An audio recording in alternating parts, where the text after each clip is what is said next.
Hi, my name is Rose Milstein Davis. I was born March 11th, 1928 in Minneapolis, Minnesota. Rose, tell me about your parents. My father came to this country in 1914 from, the town was Dumbervan, Bessarabia, Romania. And he went to Minneapolis. He left Europe a wife and two sons. And when my father was in Minneapolis, his wife died. My dad went to Minneapolis to find work and to bring his family over. My mother came to this country maybe a couple years later, and she settled in Philadelphia. She came to this country with her sister and a brother. And when my dad's wife died, first wife died, he went to Philadelphia and he married my mother. My mother and his wife were sisters. Did your mother's family settle in Philadelphia originally? Just no parents came. Just my mother came and her sister and brother. And there may have been another brother or two that came, but they went back. They didn't stay. And my dad brought my mom to Minneapolis. And my dad went into junk. He was really a peddler. And this is how he made a living. In the meantime, I had three more brothers. And when my youngest brother was a baby, the two oldest brothers came over from Romania. What were the names of your brothers? My oldest brother's name was Martin. The next one was Joe. I have brother Izzy, a brother Saul, and a brother Nate. 4 years after my brother Nate, I was born. The only girl in the The family. only girl, and I guess the apple of my dad's eye. And I was born at home. The next door neighbor delivered me. And it was on a Saturday night. Okay? Tell me about family life growing up at home. Well, my two oldest brothers were 19 and 18 years older than I was. And when I was 6 years old, they got married. My oldest brother, Martin, was always like a dad to me. And when he was dating my sister-in-law, I must have been 4, he used to take me with. And I adored her. I just loved her. And we always ate together at night, dinner time. When my brother Izzy, he started working at a very young age, and he worked in a grocery store. And he never came home until late. And he paid me to save the newspapers for him. I got a nickel a week. And he's another brother. Well, I adored all my brothers. They were all great to me. I was pretty sheltered.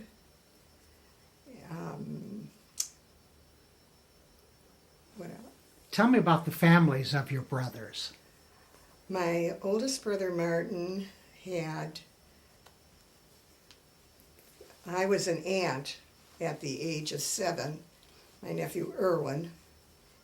And then 2 years later they had Myron. And then 5 years later they had Arlene. Then 15 years later they had another baby, Cheryl. And my brother Joe had 2 boys, Gerald and Jay. And my brother Izzy married my girlfriend that I had been friends with ever since we were 4 years old. She was really my best friend. And they have 3 children, Joellen, Risa, and Howard. My brother Sal didn't get married until he was 60. No children. And then my brother Nate got married, but he got divorced, but stayed with the gal that he was married to, who was absolutely a wonderful person and took care of him until he died. And then that's my brothers. What was it like growing up in a house with all these boys? Well, it was really kind of nice because the girls always came over to the house, and then all the boys came over. Their friends came over, so we always had a ball. The door was always open at our house. We just, or we'd sit out on the front steps. We'd be out there late at night, and of course that's what we did in the summertime. That was our entertainment. We didn't do what the kids do now. I want to hear about your mother. My mother? My mother was, she was older already when I was, well, I'd say she was 39 when I was born. My dad was 50 when I was born. My mother was a very giving person, and she spoke a very, very broken English, and showed a lot of love to all of us. All she did was clean and cook. She never played cards. She was home all the time, grocery store, whatever. But, the grocery stores were all close, walk to them. My dad never had a car, so we always had to walk. It wasn't until my brothers got cars that we started to be able to go for rides and stuff. And that we did in the summertime at night to cool off. We would all drive out to Lake Calhoun and even take blankets and try to sleep there during the summertime because we did not have air conditioning. We didn't have any fans either. But Mom was just always there with the food and the baking, and she loved to make strudel, and she made the best strudel with the stretch dough, and she made knishes, potato knishes, just great. And she liked making family dinners. And that was her life, too, was her family, just taking care of all of us. Now about your father. Tell me about him. My dad was a very quiet man, superstitious. He was pretty superstitious. There were certain things you didn't do. There was something bad might happen. He was a hard worker, and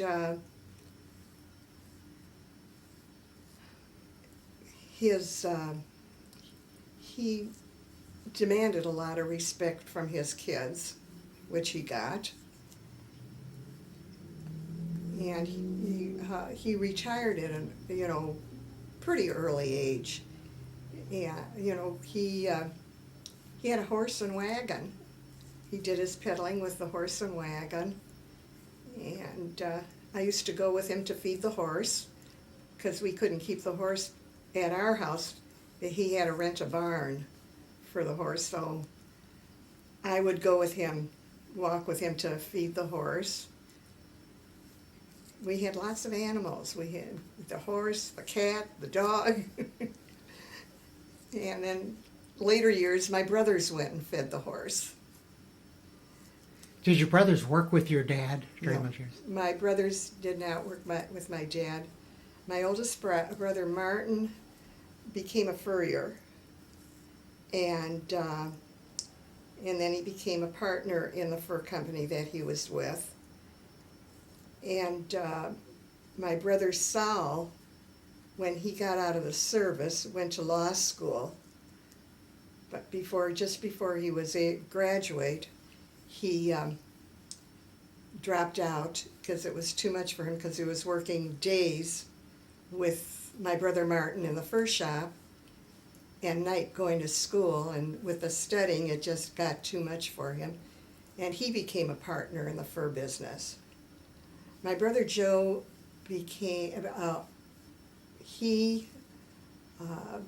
started a dry cleaning business, and he also bought a lot of property, and he quit the dry cleaning business when the city bought the land that his shop was on. And then he just really kind of retired and just managed his property. And my brother Izzy, when he got out of the service, he went to work for my brother Joe. And then he left my brother Joe and he bought a grocery store, because during his high school years he worked at a grocery store named Stillman's on Plymouth Avenue, and he became the manager of that store before he went into the service. And when he came back, I don't remember if he went back to Stillman's or not, but I think he started working for my brother Joe. And then he bought his own grocery store, and he was burnt out in the 60s with the riots. He was on Plymouth Avenue, and that's where they burnt all the stores. And then he bought another store way north and had that, for quite a while. And then he bought a gift shop. And my sister-in-law worked with him in the gift shop, and she did all the buying for that. And my brother Nate worked for my brother Joe. Yeah, he drove the truck for Lowry Hill Cleaners. Do you have a lot of nieces and nephews? I have quite a few nieces and nephews. On my side, I have my brother Martin was 3. He lost 1, so there's 3. My brother Izzy's 3 is 6. My brother Joe 2 is 8. That's 3, 6, 8. I thought I had about 11. I can't remember. 3, Izzy 6, 8.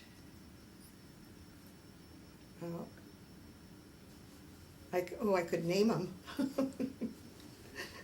There's Myron, Arlene, Cheryl, Joellen, Risa, Howard, Jay, Gerald. Well, that's it, 8. But they've all got kids too. Did most of the family stay in Minneapolis? Everybody lives in Minneapolis except me. All my brothers stayed there. And that was a hard move, I'll tell you. The baby, the youngest, leaving Mama. And it was hard for me, and it was hard for my mother and Dad. But my dad said I had to go where my husband went. So I went. What are some of your memories of growing up, going to elementary school? We lived a block away from the grade school, and naturally we walked. Nobody took us to school. I had a girlfriend that lived right across the street, and she would come to my house, and we would go through the backyard to go to school. But she had to wait for me to eat breakfast, because my mother would not let me out until I ate something. I was always little, and she was big, so she couldn't understand why I had to eat. And Grade school was, we went to grade school from kindergarten to 6th grade. And then we went to junior high school, which was about 8 blocks from where I lived. And we went to junior high from 7th to 9th. And then we went to high school, which was 8 blocks in the other direction.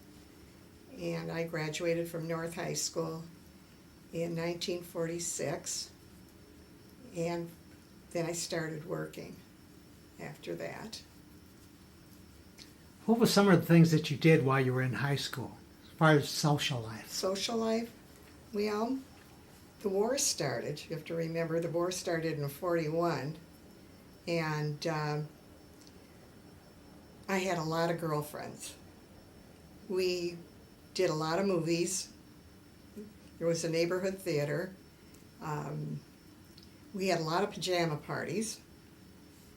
And a lot of them were over at my brother Martin's house because we babysat. We did a lot of babysitting. And my sister-in-law Dorothy gave us a run of the house. We could do anything in her house. My mother wouldn't let us do what my sister-in-law let us do. We would bake, we would just cook, we'd do everything. And my sister-in-law Dorothy taught all of us girls how to dance.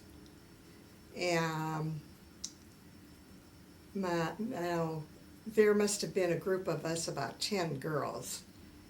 And we would always, all of us would go to the show together. And we'd meet on the corners of each, where everybody lived. And I happened to live on the block that had a Jewish funeral home on the corner. And I was one of the last ones to leave, to come home by myself. And I was scared to death of that funeral home. I'd approach it and I just run the rest of the way home. During the war, my brother Martin took out all of us girls a lot of times. We'd go to amusement park. There was an Excelsior amusement park. He would take us all to dinner because he was the one that had a car. And I belonged to clubs in I forgot the Menorah was the men's club, boys' club in high school. Kadima, I belonged to that. I belonged to Young Judea. We had Young Judea meetings. We had parties for Young Judea. We always got together with the kids from the boys and the girls from high school, in school. Were there a lot of Jewish students in the school you went to? Yes, there were. Well, North Minneapolis had a lot of Jewish people. And, of course, it probably was a school like Central. A lot of blacks and the Jewish people. And then there were, a lot of the others. I wouldn't say the Jewish people were the majority, though. The area that I lived in was like around Plymouth Avenue, which was mostly the people that owned the stores on Plymouth Avenue were mostly all Jewish. There were the kosher butcher shops were there, and grocery stores. I don't ever remember anybody not being Jewish that owned one of the stores on the avenue. Farther north, there were a lot of Gentile people that went to North High School. What were religious holidays like in your house? Very religious. Our holidays were very religious. My mother worked so hard before Passover to get the house in order. It just had to be perfect with the changing of the dishes and the 2 sets of dishes and everything. And Rosh Hashanah, my mother had everybody for dinner the night before. And after services, in the afternoon, the next day, we came back to our house, and my mother had kiddush where she had all the sweets, and she'd invite everybody. And then for lunch, just the immediate family would stay for lunch. And Yom Kippur, we all went to Kol Nidra. My mother had dinner before we went to Kol Nidra. And then on Yom Kippur Day, I remember my dad coming home to wake my brothers up to get them to go to the synagogue. And my mother would have everything ready, and I'd have to go home before they came home after the Nila, and I would put everything up so we could all eat.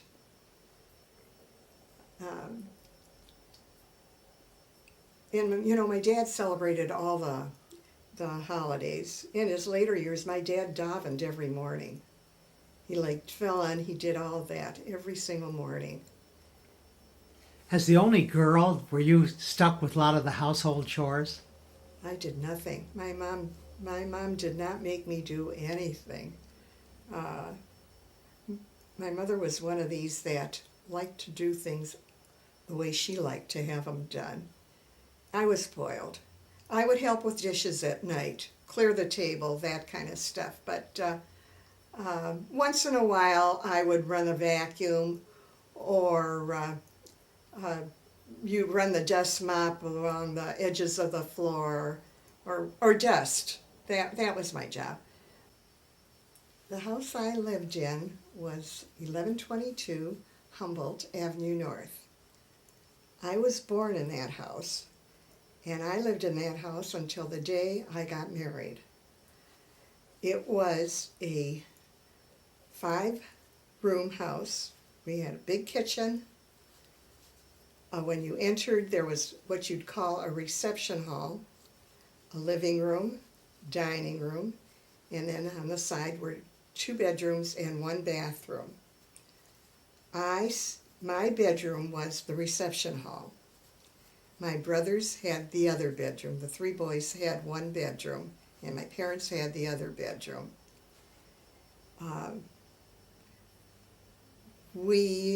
It was a duplex, and we always had tenants that lived above us that paid rent. My folks owned the house, and we always had tenants that I always liked.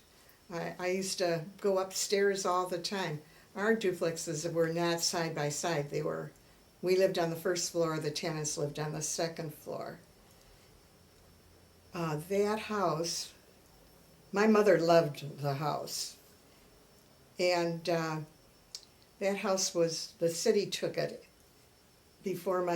after my father died. And it was torn down. And now, where my house was, it's a street. And I do go back once in a while when I go there, and I see all the houses that were still across the street, but our house is no longer there. It's kind of sad. When did Saul come into your life? I would have met Saul 2 years before I really did meet him. I had a friend come in from Philadelphia, and I wanted to have a party at my house. And the fellow that I was going with said, "You get the girls, I'll get the guys."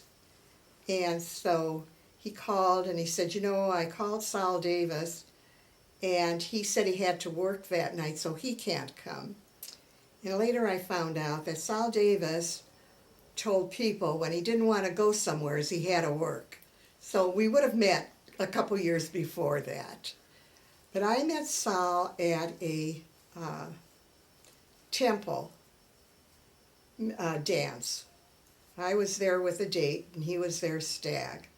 And my date was he was on the committee of the dance, and I was sitting with some of the girls, and he came up and asked me to dance. And he asked if he could take me home, and I told him I had a way home already, and he called the very next day. And that's how our dating started. I met Sal in December of 1951. We got engaged in May of 1952, and we were married in September of 1952. And that marriage lasted just about 45 years. I want to hear about Saul and his background, his family. Sal's, there were 3 boys in the family. Penny was the oldest, and Al was the middle one, and Sal was the youngest. Sal's dad was killed in an automobile accident when he was 43, and Sal was 12 years old. They had just really built a new house on 45th and Aldrich South. And Penny was 18 at the time, and I think he was already started college. And Sal's mother, his parents had the butcher shop, and when his dad was killed, he was out, I guess he was out buying chickens, and it was a 1-car accident. And after they moved to a apartment after they sold the house, so they lived in the apartment, South Minneapolis, and his mother ran the butcher shop. During the war, Sal helped run the butcher shop, and but when the war was over, his brother Al took over Sal's place, and then Sal went into the business, learned how to buy cattle, and had his own business. Sal had grandparents who Sal just adored. He adored the grandparents. His grandmother was just a very special woman who did not speak one bit of English, and Sal was very fluent in Jewish. I spoke a little bit, but I didn't speak like he did, but I understood everything. My parents spoke Yiddish all the time in the house, and my oldest brother, when he went to school, he couldn't speak English. So, but I learned how to speak English before. But Sal spoke fluently with the grandmother. And after the grandmother died, grandfather came out here when he was 100 years old, and it was his first plane ride.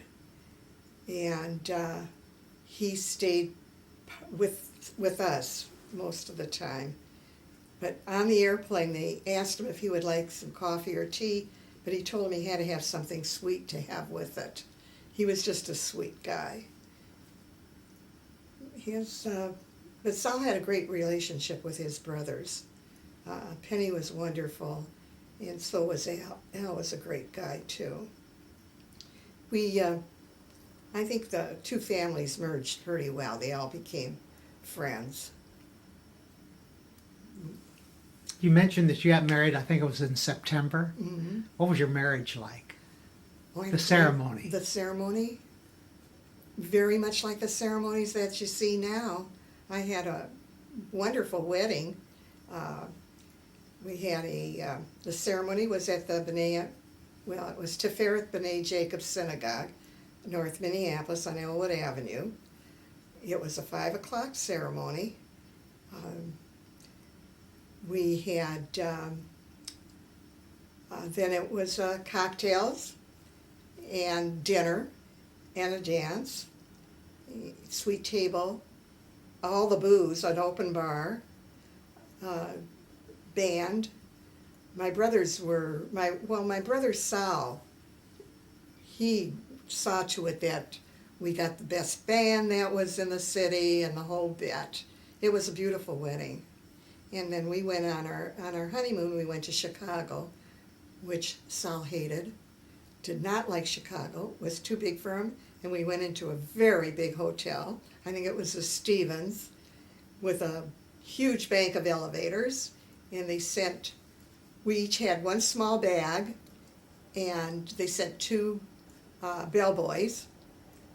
And when Sal tipped them, they asked if it was if it was for both of them. And Sal came back with the remark, "If you don't want it, give it back." And we stayed in Chicago for a week. And while Sal had his own business in Minneapolis, and Penny stayed in Minneapolis for that week, and he ran Sal's business for him because it was a one-man business. What kind of business was that? Cattle. He bought the cattle. He had the cattle slaughtered. He sold the cattle, delivered the cattle. It was just all one business, one man. And we decided after we were married, he had gotten as far as he could in his business. And you know, when a cow is condemned, it's a lot of money, and it meant a lot if we lost that kind of money. So then he put some feelers out on going somewhere else and working for somebody. And we were going to move to Wichita to work for San Marcos in Wichita. And then when Penny heard we were going to go to Wichita, he said, "You know, if they can use you, we can use you. And at least you'll be where there's family." So we decided to move to Omaha, and that was in 1954. And we had already had a one-year-old baby at that time. So that was our Omaha life. That was the difficult period of leaving Minneapolis. Oh, it was very difficult. It was so difficult. It was hard for him too, but it was harder for me to leave because all my family was still there, you know, and we had, great life. We lived in my mother-in-law, after they sold the butcher shop, she bought an apartment building in South Minneapolis, and they evicted somebody so Sal and I could live there. And my mother-in-law lived up north at that time, and then she was evicted because the people that owned her apartment building had a daughter that got married, and they wanted her apartment, and they knew she had a building. So then she moved to my building right across the hall. So I had it was like living with my mother-in-law. But it was okay. But there were times she didn't talk to me. What kind of work did Sal do when he first came to work here in Omaha? To Omaha, he right away started buying cattle. He worked with he was the second cattle buyer that they had, and he loved it. I hated Omaha. I'm going to tell you, I just hated it here. I was so lonesome. I cried a lot, and finally Sal said to me, "You know, why don't you go home for the high holidays?" And he said, "I'll take you, and then I'll come back and come and get you." "No," he said, "you fly." I had never flown. I was scared to death. And I flew to Minneapolis with Lori, and when I came back, I made I was okay. I began to like Omaha.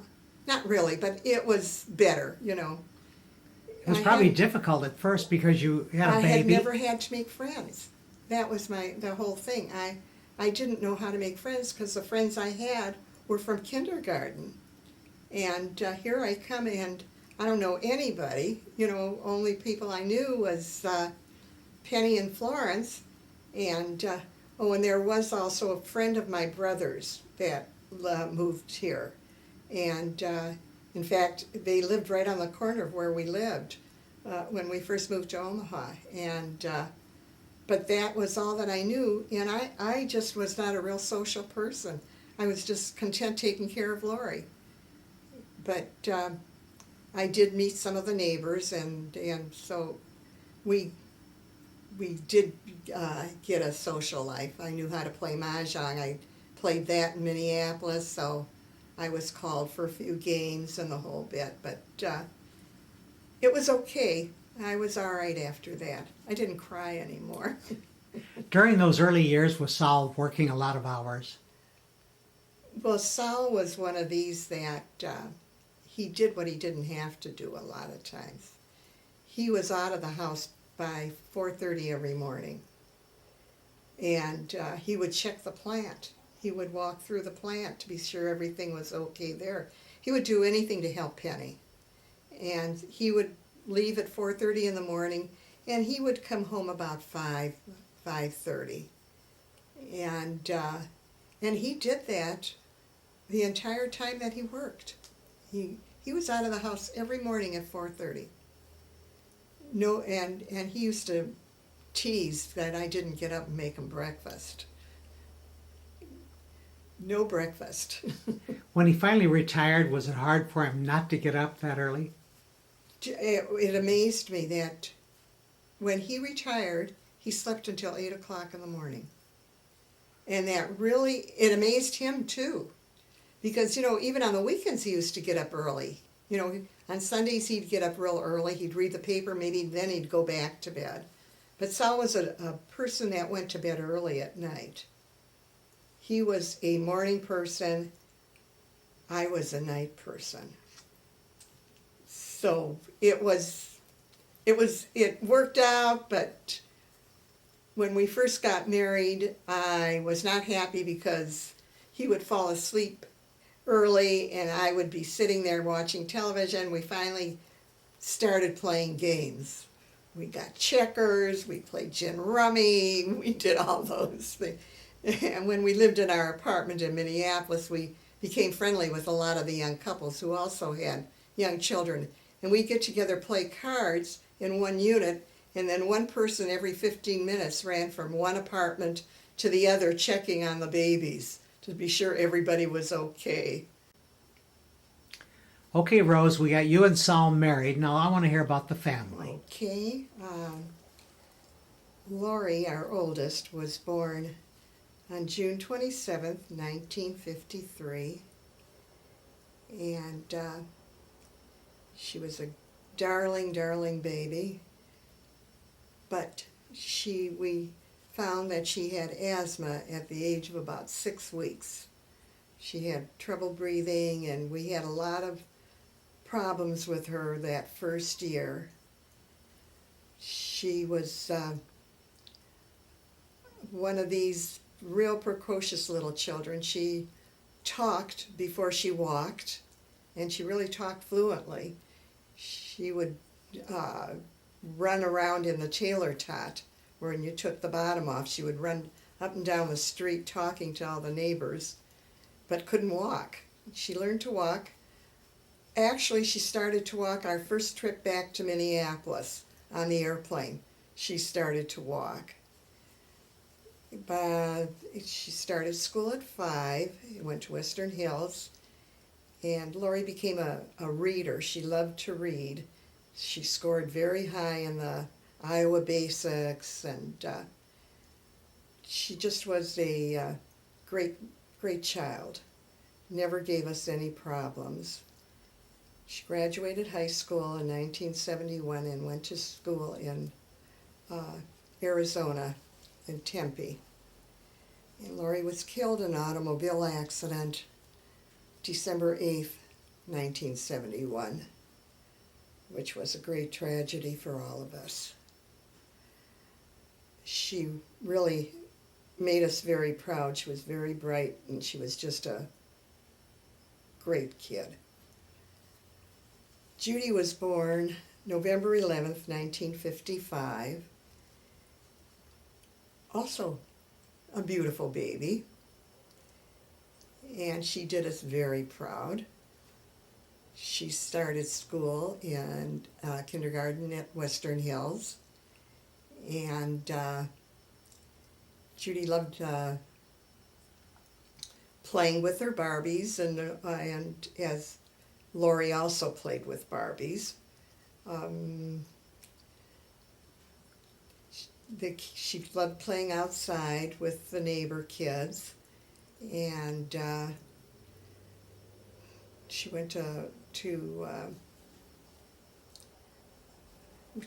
all our birthday parties. We had birthday parties, and most of them were where my nephew Henry would bring his 35 millimeter camera and show cartoons.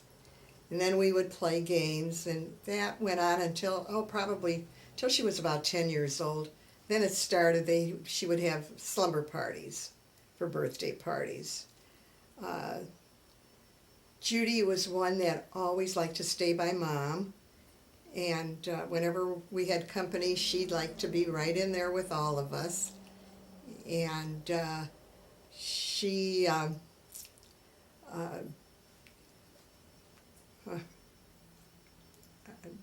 trying to think of Judy just was very special. Cute as a button, and always had a boyfriend.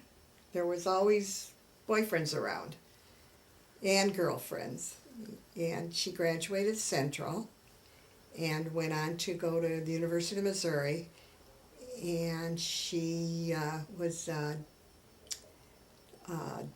think she was interior design, and she made a black formal that was just beautiful. I think she wore it to one of the dances or whatever they went to. She met David she was in the 10th grade, and she was put up for Sweetheart for AZA number 1, and she was Sweetheart, and David was her date, and we were just thrilled for her. We had the party at our house after the dance, and it was just a very fun time for her. That was I think it was in 73 or 72, I can't remember the exact date. And Judy graduated high school in 74. And she and David went together, I would say, about 8 years. And when she got married, we loved David, and we were very happy for her. And David, I think David wanted to be a plastic surgeon, I think most of his life probably. He worked at Clarkson all through high school, and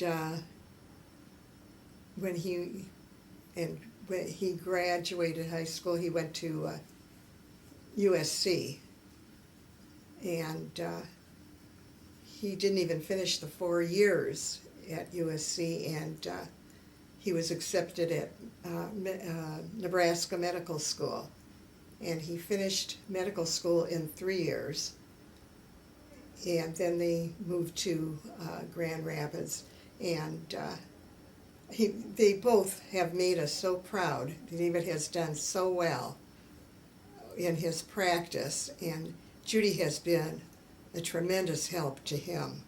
She works there just about every day in the office, and they just complement each other. They're just a great couple.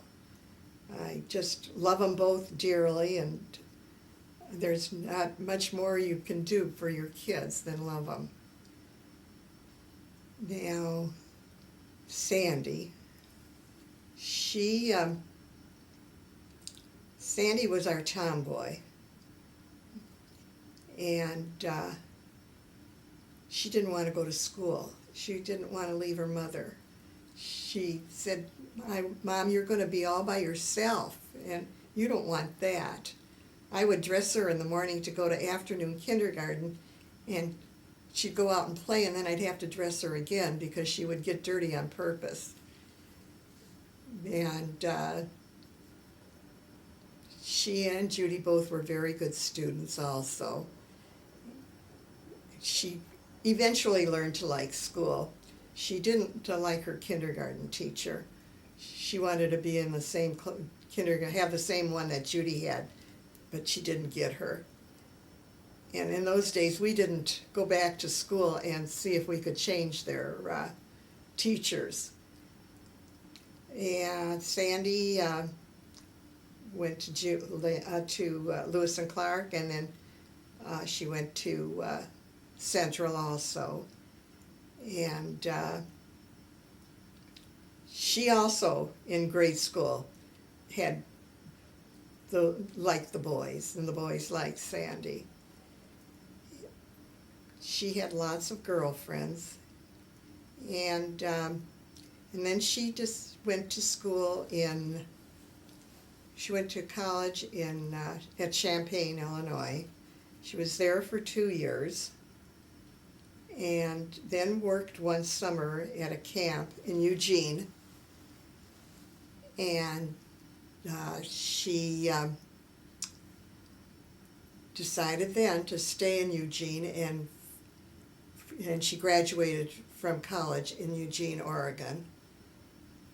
She worked in Eugene for a short time at a senior center with seniors, which she liked doing. And then was going to go to Florida, and we talked her into coming back home. And she went up to Minneapolis, and then she got a job at a camp in Minneapolis, and she met Gordy, who we didn't know she had met anybody up there yet. And she stayed in Minneapolis. She got a job in, I forgot to say, Judy worked after she graduated college, she worked at Hovland Swanson in the bridal department. I'm going backwards. And she worked at Hovland Swanson's in the bridal department until she got married. And she got her wedding gown there, and the bridesmaids' gowns there, and the whole bit. But Sandy, now we'll get back to Sandy. She, after the camp, she got a job at a place where there were mentally disturbed men. And she was working there for a while, and then she just realized that it was really not a very safe place to work. And she quit that job, and she got a job at a nursing home in St. Paul as a recreational therapist there, which was what she graduated in. And she worked there for about, I'm not sure, but she worked there maybe about a year, and then she and Gordy, later I found out she was going with Gordy, and she and Gordy bought Gordy's uncle's bait store. And the two of them ran that bait store, and they bought a second bait store.